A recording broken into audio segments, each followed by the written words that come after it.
منبع للصفا سيد الأنبياء مشعل في الوفاء كان في عطفه لليتامى دفاع حن قلبي له فاض شوقا إليه ليس أرجو سوى شربة من يديه الصلاة عليه والسلام.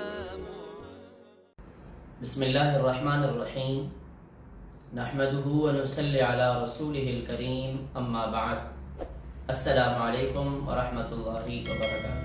ایک بار پھر آپ کی خدمت میں حاضر ہیں۔ بات چل رہی تھی قیامت کی عمومی علامات کے بارے میں، آج ہم اسی کو آگے بڑھائیں گے۔ حضور اکرم صلی اللہ علیہ وسلم نے ارشاد فرمایا، ترمذی شریف کی حدیث حضرت ابو ہریرہ رضی اللہ تعالیٰ سے روایت کی ہوئی، آقا پاک صلی اللہ علیہ وسلم نے ارشاد فرمایا کہ جب گانے والی عورتیں عام ہو جائیں گی، گانا بجانا عام ہو جائے گا، اور جب موسیقی کے آلات بھی عام ہو جائیں گے، اور جب ایک آدمی اپنی گھر والی کی، اپنی بیگم کی بات کو مانے گا اور اپنی ماں کی نافرمانی کرے گا۔ ان تینوں علامات کو دیکھیے کہ آج ہماری نظروں کے سامنے کس طرح پوری ہو رہی ہیں، ہر گھر میں، اور اگر میں یوں کہوں کہ ہر گھر میں ہر شخص کے ساتھ یہ معاملات آ رہے ہیں کہ آدمی اپنی گھر والی کی ہر بات کو ماننے کے لیے تیار ہے، خواہ اس کے پاس رقم ہو یا نہ ہو، اس کے ناز، اس کے نخرے اٹھانے کے لیے تیار ہے، اٹھانے چاہیے، گھر کو جنت نظیر بنانا چاہیے۔ حضور اکرم صلی اللہ علیہ وسلم نے ترغیب دی ہے کہ میں اپنے گھر والوں کے ساتھ سب سے اچھا ہوں، اور تم میں بھی سب سے بہترین آدمی وہ ہے جو اپنے گھر والوں کے ساتھ اچھا ہے۔ لیکن اس کے ساتھ ساتھ اللہ تعالیٰ نے ماں باپ کے بھی حقوق رکھیں اور گھر والی کے بھی حقوق رکھیں۔ گھر والی کے ساتھ پیار اور محبت میں اتنا آگے چلے جانا کہ ماں باپ پیچھے رہ جائیں، یہ بھی ظلم ہے، اور ماں باپ کی محبت میں اتنا آگے چلے جانا کہ گھر والی پر ظلم اور زیادتی ہونے لگے، یہ بھی مناسب طریقہ نہیں ہے۔ تو حضور اکرم صلی اللہ علیہ وسلم نے قیامت کی علامت بتائی کہ یہ قیامت کی نشانیوں میں سے ہے کہ ایک شخص اپنی ماں کی نافرمانی کرے گا لیکن اپنی بیوی کی فرما برداری کرے گا۔ آج ہم اس علامت کو بھی کھلی آنکھوں سے پورا ہوتے ہوئے دیکھ رہے ہیں۔ اسی طرح حضور اکرم صلی اللہ علیہ وسلم نے فرمایا، جب شراب عام ہو جائے گی، آج یہ علامت بھی مجھے اور آپ کو کھلی آنکھوں نظر آ رہی ہے، ہر جگہ شراب عام ہے، شراب کے لائسنس عام ہیں۔ ان مشکل ترین حالات کے اندر بھی کیا ہم نے شراب پہ پابندی لگائی؟ کیا ہم نے اللہ کو ناراض کرنے والی اس چیز پر پابندی لگائی؟ نہیں، ہر چیز پر پابندی ہے۔ سوچنے کی بات یہ ہے، میں بھی سوچوں اور آپ بھی سوچئے گا کہ ان حالات میں کیا یہ نہیں ہونا چاہیے تھا کہ ہم ہر اس چیز پر پابندی لگاتے جس سے اللہ کی ناراضگی اترتی ہے۔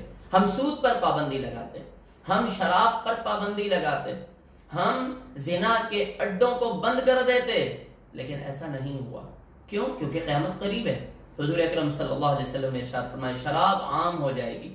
ایک اور علامت بھی سماعت فرمائیے، حضور نے فرمایا مسجدوں میں شور ہوگا۔ یہ علامت بھی آج مجھے اور آپ کو واضح طور پر نظر آ رہی ہے۔ مساجد میں آپ جائیے، 5 آدمی ادھر، 4 آدمی ادھر، ٹولیوں کی شکل میں ہم مساجد میں بیٹھ کر کے گپ شپ کر رہے ہوتے ہیں۔ آج ہماری بیٹھکیں مسجدیں بن چکی ہیں، حالانکہ حضور اکرم صلی اللہ علیہ وسلم اس کو قیامت کی علامت بتا رہے ہیں کہ جب مساجد میں شور ہونے لگے، مساجد میں آوازیں بلند ہونے لگیں، تو سمجھ لیجئے گا کہ قیامت قریب آ رہی ہے۔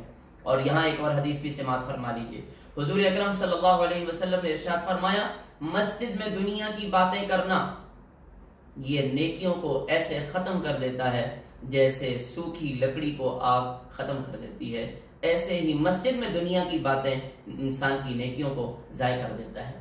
تو جب یہ علامات ظاہر ہونے لگے، مال غنیمت کو ذاتی مال سمجھا جانے لگے، قومی دولت کو اپنی ذاتی جائیداد سمجھے جانے لگے، ماں کی نافرمانی ہونے لگے، مساجد میں شور ہونے لگے، شراب عام ہو جائے، گانے والیاں عام ہو جائیں، زنا عام ہو جائے، اور دوسروں کے معاملات ایک رذیل شخص کے ہاتھ دے دیے جائیں، اور جب قوم کی باغ ڈور ایک فاسق آدمی سنبھال لے، اور جب قوم کسی شخص کی عزت اس لیے کی جا رہی ہو کہ وہ اس کے شر سے ہم بچ نہیں سکتے، تو حضور اکرم صلی اللہ علیہ وسلم نے فرمایا ایسے حالات میں مجھے اور آپ کو انتظار کرنا چاہیے کس چیز کا؟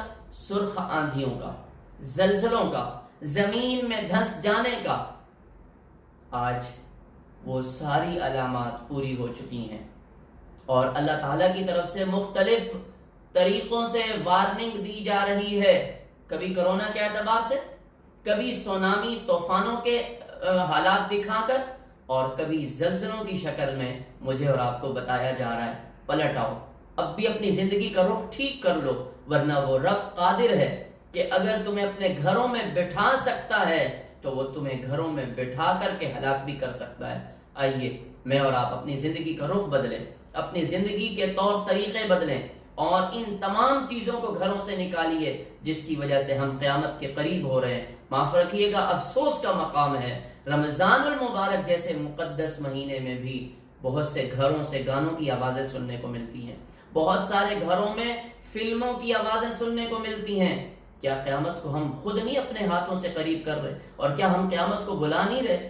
آج کی نشست میں اتنا ہی، اب کے بعد کی جو نشست ہوگی اس میں ہم انشاءاللہ یہ بتائیں گے کہ امام مہدی جو قیامت کے قریب علامت ظاہر ہونے والی ایک بہت بڑی علامت ہے، ہم انشاءاللہ امام مہدی کے تفصیلی حالات اس میں سامنے رکھیں گے۔